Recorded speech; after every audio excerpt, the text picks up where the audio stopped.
पिताजी राम कोला शहर में कथा कर रहे थे। अब वहीं पर हम कथा सुनने के लिए गए, कथा सुनी और जो भी सुने हमको याद हो गया और अगले दिन जा करके जो भी सुने थे सब कह दिए मंच पर बैठकर। तभी से हम कथा कहना शुरू कर दिए। अचानक सब कुछ याद हो गया, लोगों को आश्चर्य हुआ होगा कि इतनी कम उम्र। वो घटना कब की है, कितने सालों पूर्व की घटना है? लगभग 3-4 साल हो गए। 3-4 साल हो गए। देखिए, भक्ति प्रभु किसी एक जाति के नहीं होते, प्रभु किसी एक के नहीं है, प्रभु सबके हैं। लेकिन उनको पाने का तरीका क्या है, उनको हम लोग ज्ञान से नहीं पा सकते। वैराग्य तो जल्दी हो ही नहीं पाएगा। एक भक्ति ही है, उनको पाने का तरीका कोई भी हो, भक्ति करे तो अवश्य उसको भगवान प्राप्त होंगे, अवश्य भगवान। हमारे बगल में अनुष्का पाठक जी हैं, महज 8 साल की उम्र में प्रकांड कथावाचक है और राष्ट्रपति द्रौपदी मुर्मू जी के हाथों के द्वारा सम्मानित हो चुकी हैं। गोरखपुर के बगल में कुशीनगर एक जनपद है जहां से नेबुआ नौरंगिया क्षेत्र की रहने वाली है और इतनी कम उम्र में कथावाचक, अंतर्राष्ट्रीय स्तर पे ख्याति प्राप्त कथावाचक होना एक गौरव की बात है। और साक्षात हम ये कह सकते हैं कि भगवान का रूप है इतनी कम उम्र में, जहां एक तरफ बच्चे कलम और कागज में खेल गुड्डे में उलझे रहते हैं, कथा का रसपान करा रही हैं और देखा जाए तो समाज में एक अच्छा संदेश जा रहा है।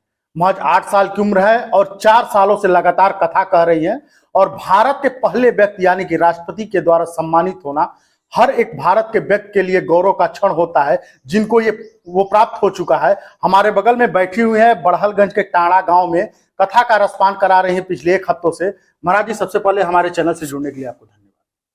सबसे पहले आपके चैनल में देख रहे सभी दर्शकों को हमारी तरफ से जय श्री कृष्ण, राधे राधे। महाराज जी, सबसे पहला सवाल ये है कि इतनी कम उम्र में कथा के प्रति आपका रुझान कैसे और कब आया? हमारे पिताजी राम कोला शहर में कथा कर रहे थे। अब वहीं पर हम कथा सुनने के लिए गए, कथा सुनी और जो भी सुने हमको याद हो गया और अगले दिन जा करके जो भी सुने थे सब कह दिए मंच पर बैठकर। तभी से हम कथा कहना शुरू कर दिए। अचानक सब कुछ याद हो गया, लोगों को आश्चर्य हुआ होगा कि इतनी कम उम्र। वो घटना कब की है, कितने सालों पूर्व की घटना है? लगभग 3-4 साल हो गए।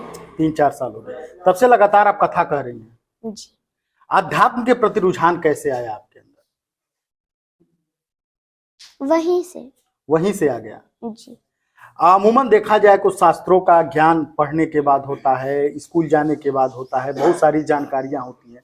आप इस उम्र में इतनी प्रकांड कथावाचक है, इतने बड़े पैमाने पे आपकी कथा हो रही है, इन सब चीजों को आखिर क्या माना जाए? ये सब तो भगवान की कृपा है। सब भगवान की कृपा है जी। ये खुद आप भी नहीं जान पाते कि प्रभु ने आपको कौन सी माया दे दी। भगवान की कृपा हो जाए तो कुछ भी हो सकता है। हम पे भगवान की कृपा है।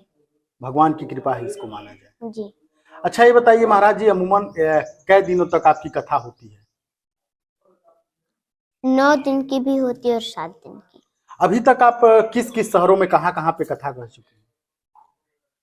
अब उतना याद तो नहीं रहता। मध्य प्रदेश, बिहार, फिर राजस्थान, उत्तर प्रदेश, मुंबई, हर जगह। भारत के पहले व्यक्ति राष्ट्रपति के हाथों आपको सम्मानित होने का अवसर मिला, गौरव मिला था, उस समय आपको क्या लग रहा था? ऐसे तमाम कथावाचक सेलिब्रिटी भी हैं हिंदुस्तान में जो बड़े पैमाने पे कथा करते हैं, लेकिन उन लाखों हजारों में आपका बुलावा है, आपको अवसर मिला, इसके लिए क्या कहना चाहिए? हमको बहुत अच्छा लगा। बहुत अच्छा लगा जी।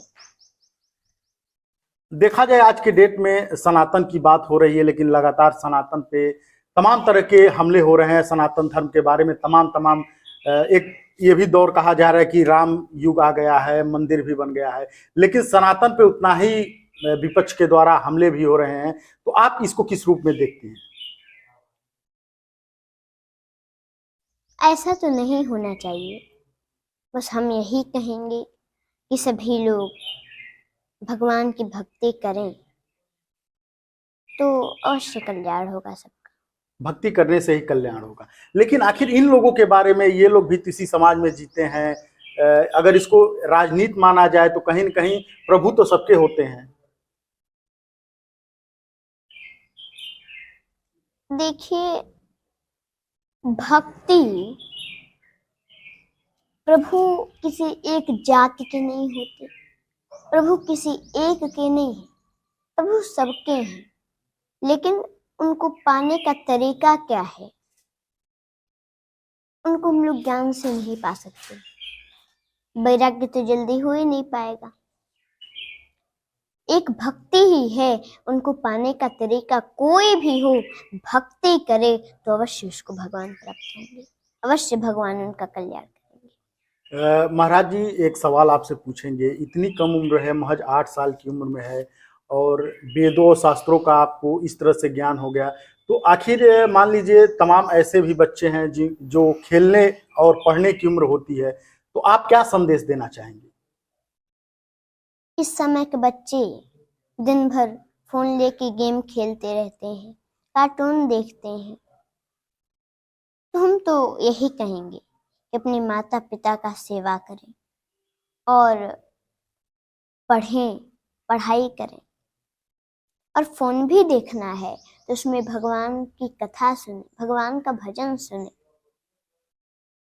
तो लोग कहते हैं कि हमको इतना ज्ञान कैसे हुआ, तो कोई भी ऐसा करेगा तो उसको भी अवश्य ज्ञान होगा और अवश्य भगवान कल्याण करेंगे उसका। महाराज जी, आप परिवार से किस प्रकार का सहयोग रहा आपको जब आप इस क्षेत्र में आई?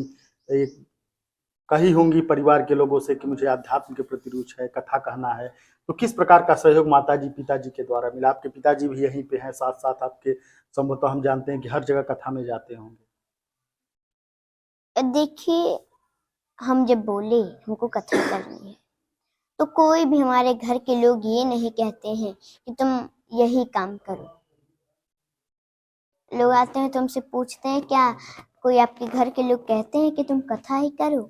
तो ऐसी कोई बात नहीं है, और सब लोग कहते हैं कि जो तुम्हारी मर्जी हो वो करो, तो हमारी मर्जी है। हम ये चाहते हैं कि हम कथा के द्वारा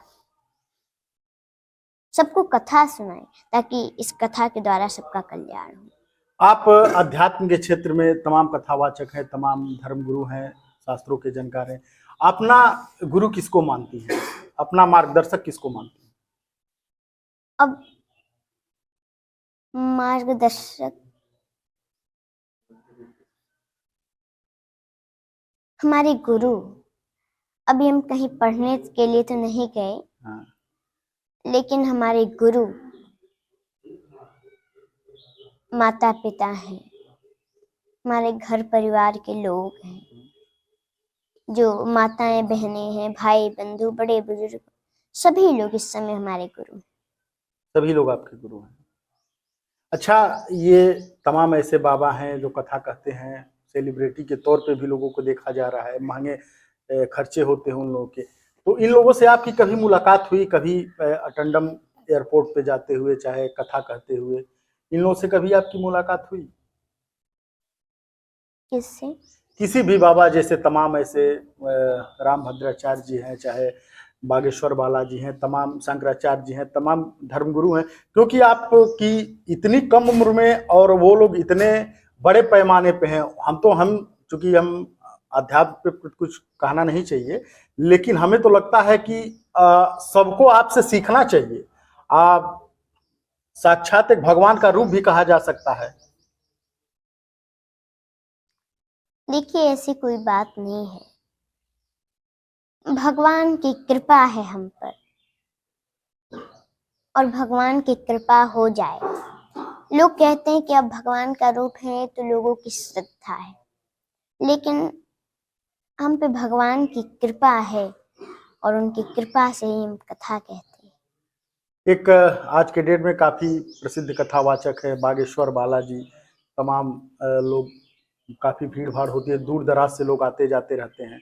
उनके भी ऊपर कहते हैं हनुमान जी की कृपा है। आप इसको कैसे देखती हैं और कैसे मानती हैं? लोग कहते हैं ढोंग पाखंड, तो ऐसी कोई बात नहीं है, उन पे भी हनुमान जी की कृपा है।